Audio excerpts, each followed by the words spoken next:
Ahnist CD section. Today we go into what is a hype beast. Hype beast. What is even a hype beast? In the proper year that is 2017. To update, a hype beast in a general term is someone who follows a certain trend. Typically, in this case, we're talking fashion trends, if you will, and particularly with clothing, shirts, sweatshirts, hats, sometimes belts if they're really hype, and in the most part, sneakers. Sneakers to me seem to be like a key component of hype beast work. And I've heard of the word and followed the word at least 10 years now, on and off. It's come to my attention in businesses I've been, friends I've known.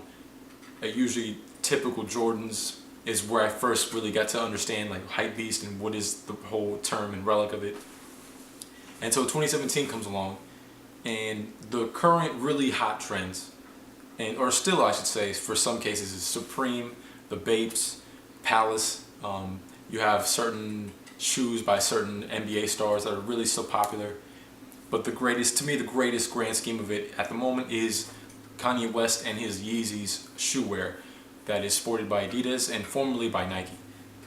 The Yeezys have kind of garnished this following that's insanity in a pretty cool way. Definitely a cool fan base. And it was interesting. It became more or less one, maybe two colors of a certain kind of boost that you would wear, but now it's reached the point where it's finally getting to the multi-level, the pirate black, the beluga colors.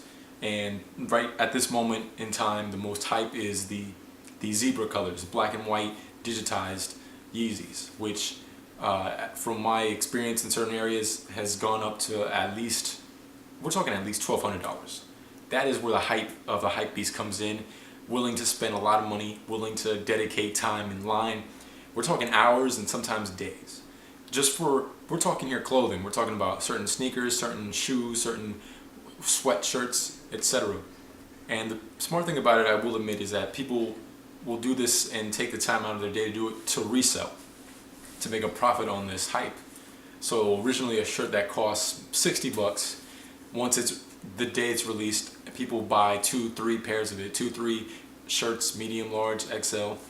Go online, eBay, your let goes, your offer ups, and we'll hike up the price gradually or pretty steadily. I believe more than 30 to 40% at least. So you have a shirt that starts at around 40 to 60 bucks, 120 easily.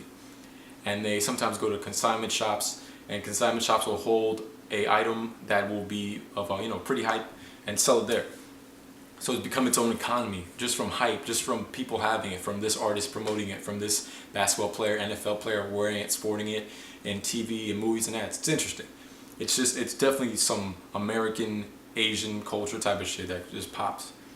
So yes, I will admit being a hype beast in 2017 is incredible compared to being a hype beast about 10 years ago. It'd be more or less pretty much Bape was the most big one I was aware of at the point in time. And that was a Pharrell thing, the Nerd, the Billionaire Boys Club, that type of thing. So is it good or is it bad? I'd say it's definitely more of an improvement compared to just like straight up selling any type of drugs and risking life or limb. So if you're willing to stand in line for a couple days, by all means resell, do your thing, hustle. I just would maybe forewarn on a side note to not get lost in the shuffle of it, and sometimes save your money. Don't always go for the real pair. Sometimes save your money, just get a fake pair, is what I'm saying. It may be controversial, but hey, that means you still have $300 to $400 extra in your pocket. Something to think about. On a CD section, hype beasts.